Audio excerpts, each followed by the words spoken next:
The day the Critharians arrived was like any other. The sun was shining, birds were chirping, and Major Jack Reynolds was in a meeting about budget cuts. The monotony shattered when the skies over Washington, D.C. darkened, not with clouds, but with the massive silhouettes of alien spacecraft. Panic ensued as the ships descended, silent but ominous.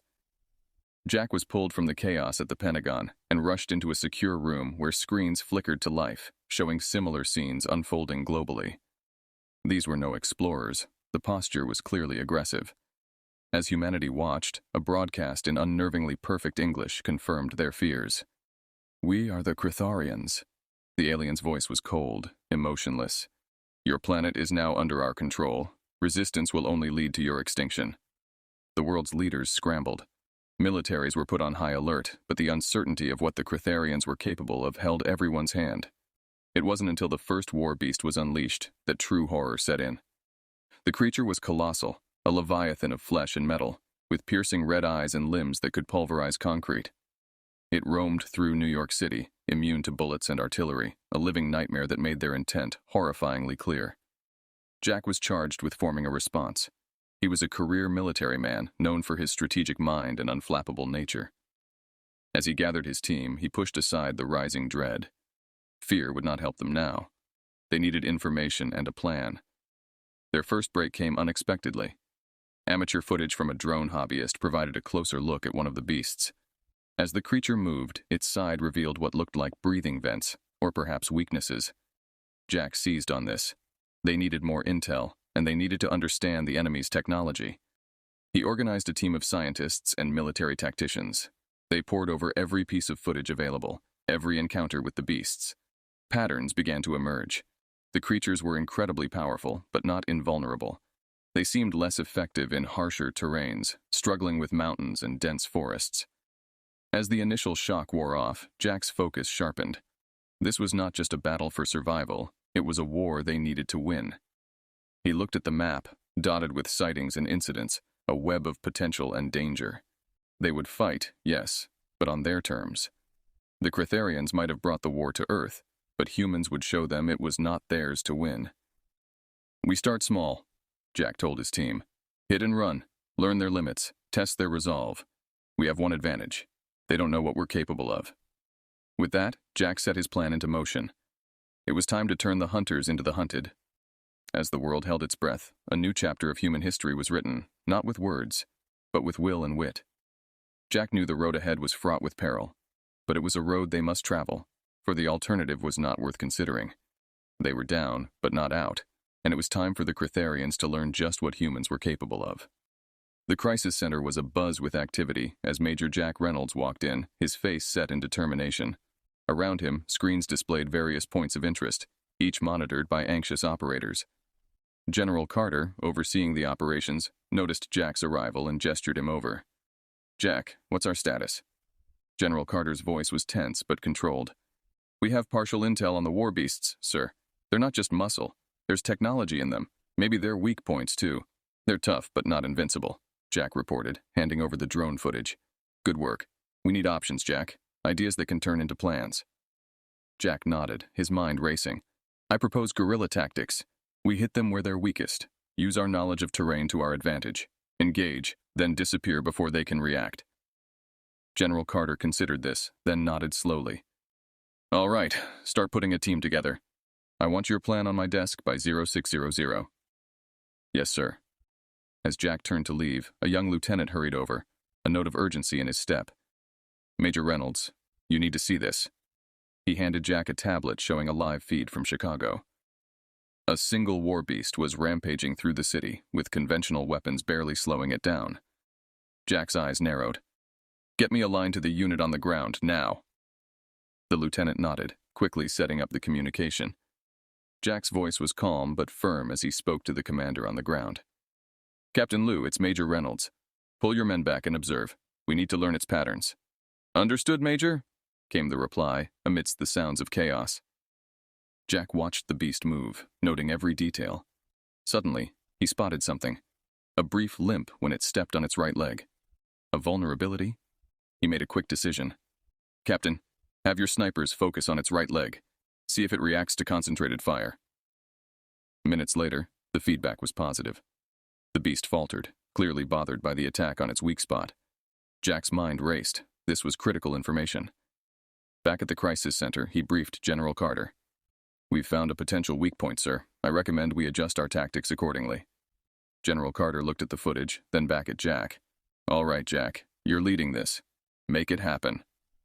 Jack's team grew, experts and military personnel brought together by a common goal. As they strategized, Jack's leadership galvanized them. They weren't just fighting for survival now. They were fighting to win. "Listen up," Jack began, addressing his newly formed task force. "These beasts have a weak spot, and we're going to exploit it. We hit fast, hit hard, and then vanish before they know what's hit them. Every strike must count."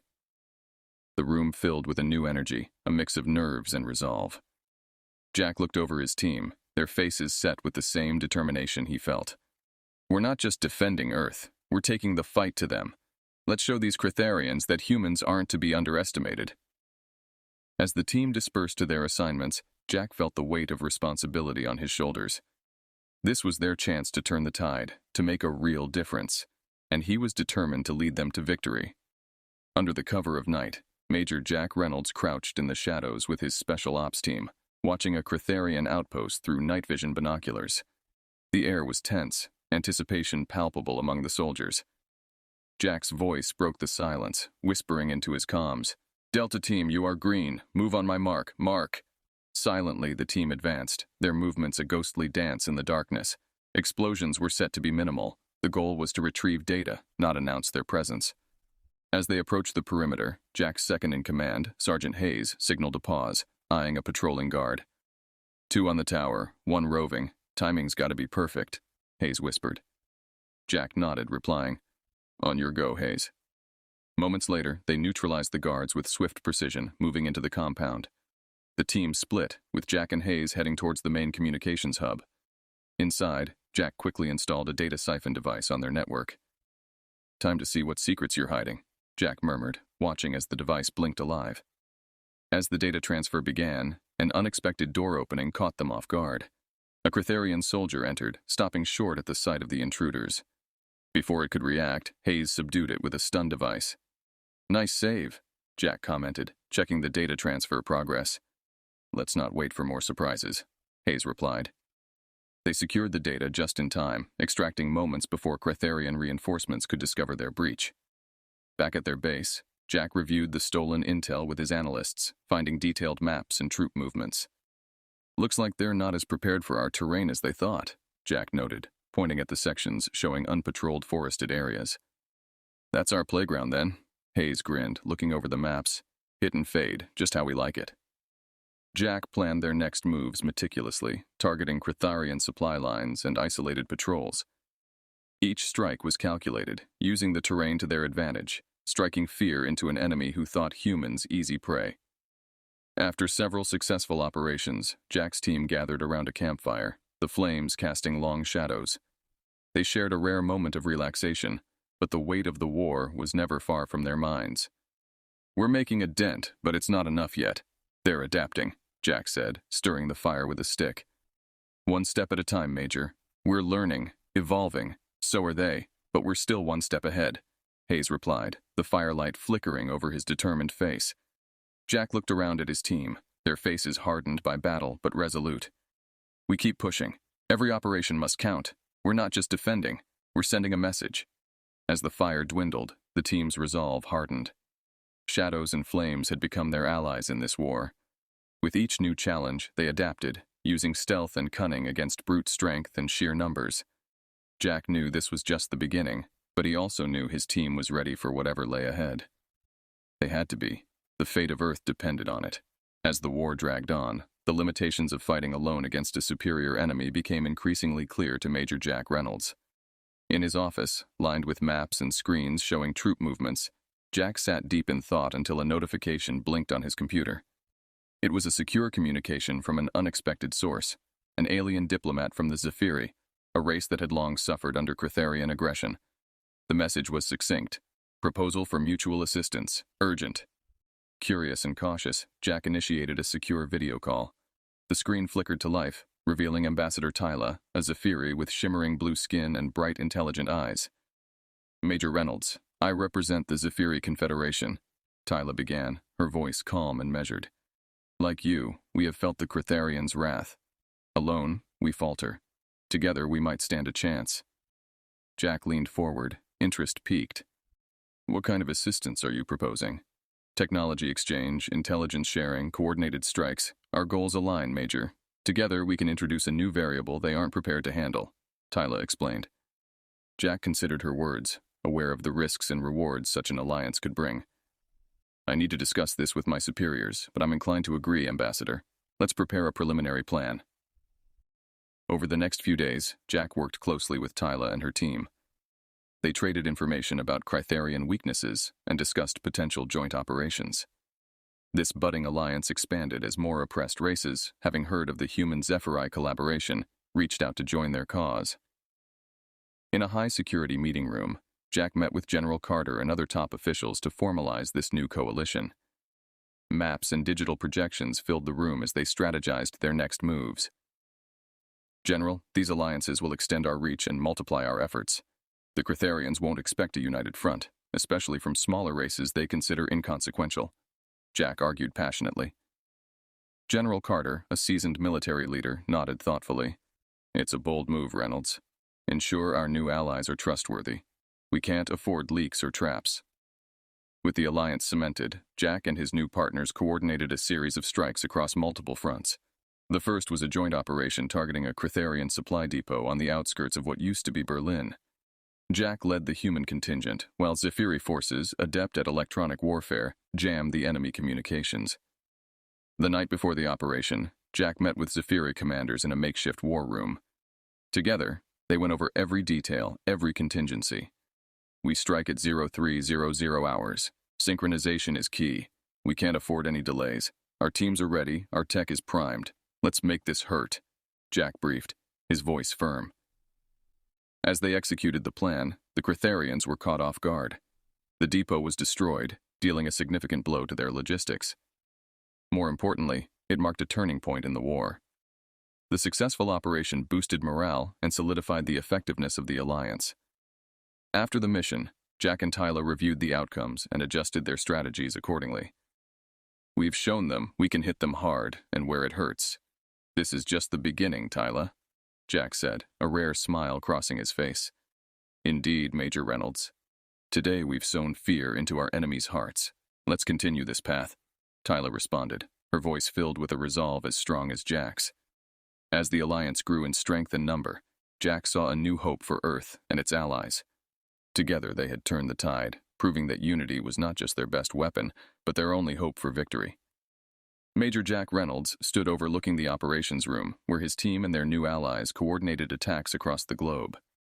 The walls were plastered with digital maps showing real-time troop movements and tactical advancements. Since forming the alliance, their efforts had become more precise and devastating to the Critharians. But Jack knew they needed a game-changer to shift the war in their favor permanently. His thoughts were interrupted by a scientist, Dr. Emil Lang, who approached with a sense of urgency. Major, we've developed something you might want to see. It's a potential game-changer. Intrigued, Jack followed Dr. Lang to a secure laboratory, where a team of human and HFY scientists were working. They presented a new biological agent specifically designed to target the war beast's unique physiology. This agent acts fast and degrades quickly to prevent any long-term environmental impact. It's tailored to exploit a genetic flaw we discovered in the beasts, Dr. Lang explained, showing data on a screen. Jack considered the implications. How do we deploy it? We've engineered it to be aerosolized. A few well-placed drone strikes could incapacitate any beast within a mile radius, a HFY scientist added. Let's test it, Jack decided. The field test was conducted under tight security, with a small, contained war beast brought in under heavy sedation. When the agent was released, the beast's reaction was immediate and undeniable. It weakened, showing signs of disorientation and reduced aggression. Satisfied with the results, Jack organized a meeting with his tactical commanders and alliance leaders, including Ambassador Tyla.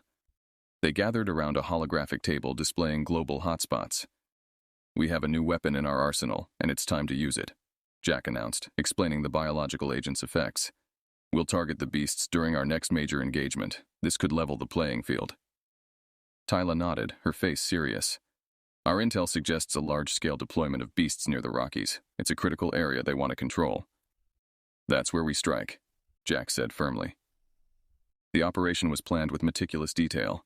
Human and allied forces prepared for what would be one of the largest coordinated assaults of the war.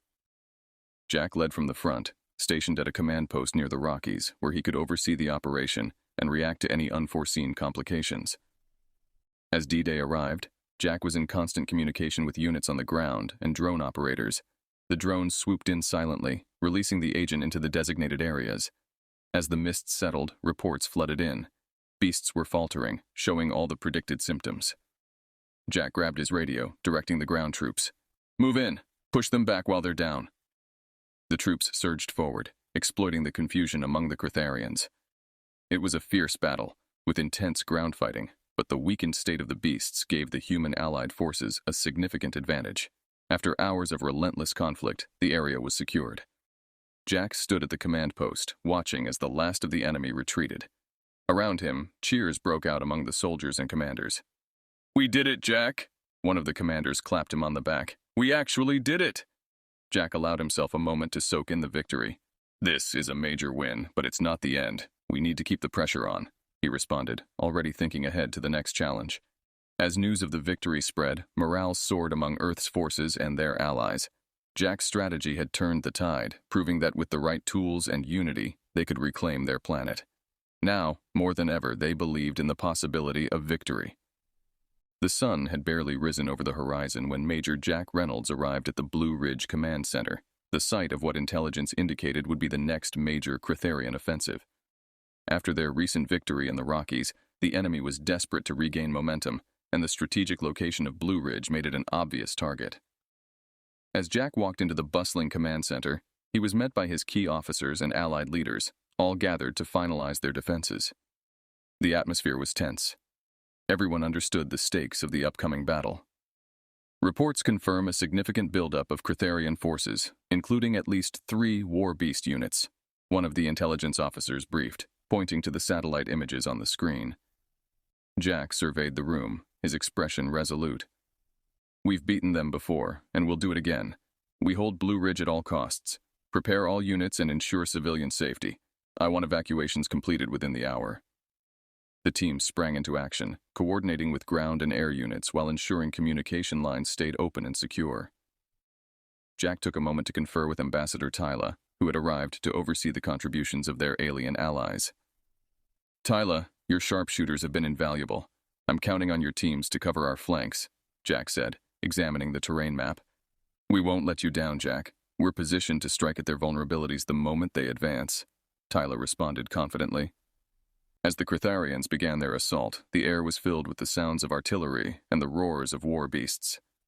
Jack coordinated the defense from the command post, issuing orders with calm precision. "Delta Team, move to Sector 4. Bravo! Reinforce the northern ridge. Keep those beasts from breaking through," Jack commanded, his voice steady over the commotion. The battle intensified, with human and allied forces struggling to hold their ground against the sheer size and power of the advancing beasts. It was then that Jack ordered the deployment of the biological agent. Drones darted across the battlefield, dispersing clouds of the agent directly into the paths of the oncoming beasts. The effect was immediate. The beasts stumbled, their charges disrupted. Seeing the opportunity, Jack grabbed his radio. "All units, push forward now. Target their weak spots." Human and Zephyr troops surged ahead, exploiting the confusion. Explosions lit up the early morning sky as artillery targeted the now vulnerable beasts. Amidst the chaos, Jack's tactical acumen shone, his commands guiding his troops like a conductor leading an orchestra. The battle raged for hours, but slowly the tide turned. The Critharians, disoriented by their faltering beasts and the relentless assault, began to retreat. Jack watched from his command post, not allowing himself to relax until the last enemy unit was driven back. As the dust settled, the cost of the battle became apparent. Blue Ridge was devastated, and both sides had suffered heavy casualties. Yet, amidst the destruction, Jack's forces had held firm, securing a pivotal victory. "We held them off, Jack," one of his captains reported, relief mixed with exhaustion in his voice. Jack nodded, his face weary but determined. "Yes, but this is far from over. We need to assess our losses, regroup, and prepare for the next engagement. They'll be back, and we need to be ready. As his team coordinated the post-battle recovery, Jack took a moment to survey the battlefield. The victory at Blue Ridge was a testament to the bravery and skill of his forces and their allies. It was a hard-fought win, but it was also a clear message to the Critharians. Earth would not fall easily. Jack's resolve hardened. This war was theirs to win, and he would lead them every step of the way.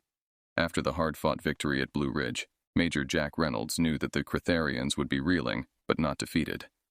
With the enemy momentarily staggered, he proposed a bold maneuver to the Allied command, a direct strike on the Critharian mothership, currently orbiting just beyond Earth's atmosphere.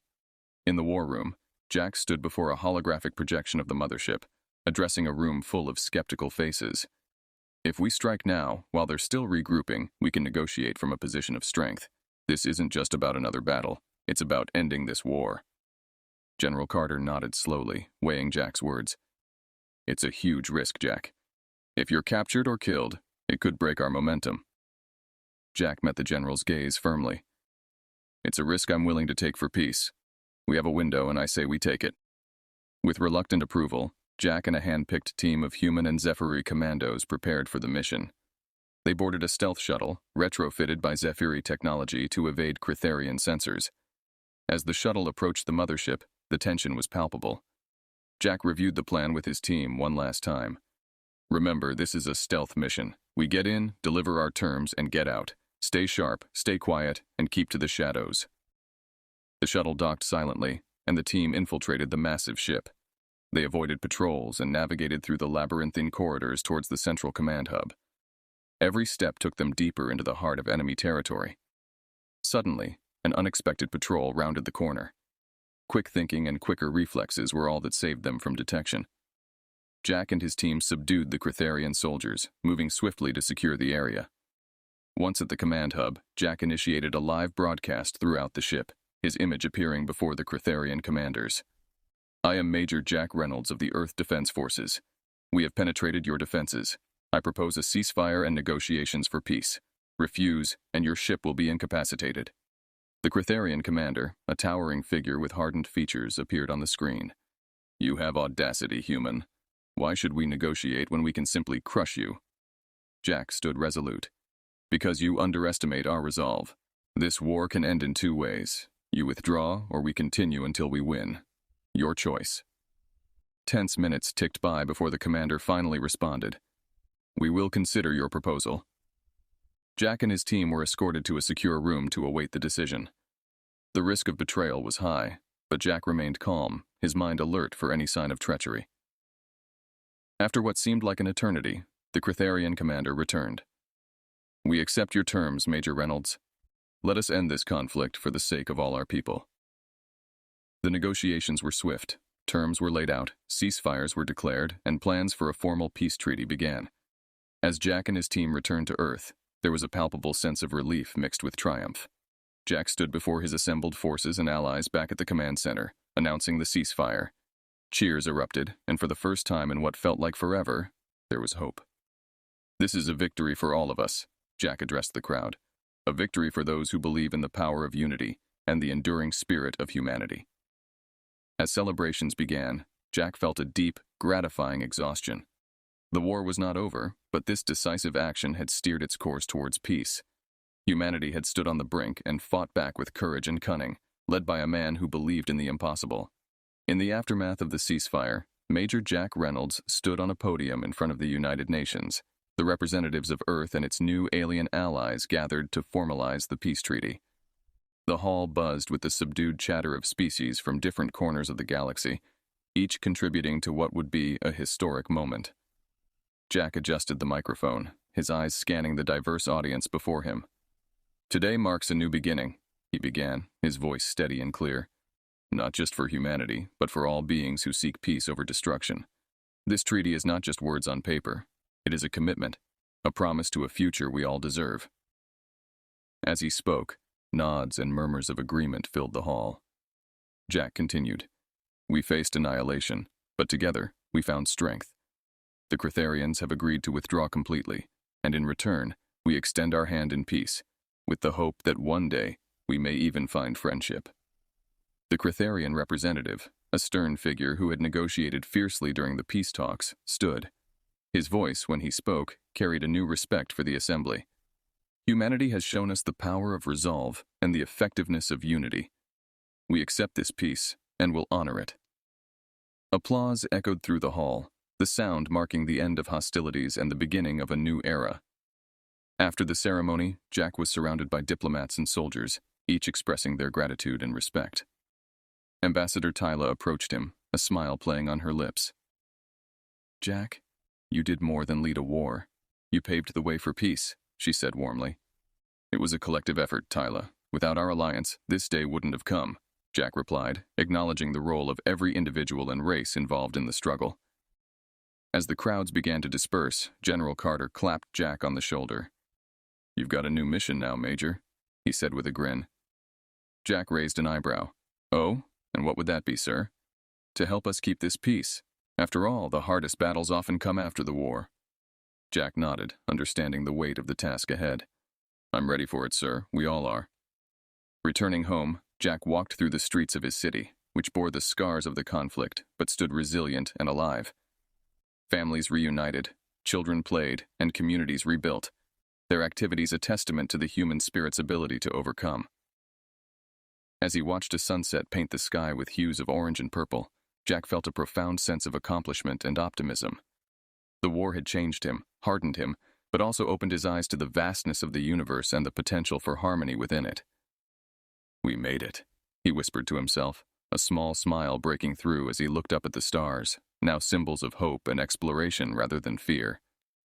With the war behind them and an uncertain but hopeful future ahead, humanity and its allies stood on the brink of a new age, an age of recovery, rebuilding, and most importantly, cooperation across the stars. The peace treaty was only the first step, but it was a step taken together. And for Jack and all who had fought and endured, it was enough to begin anew.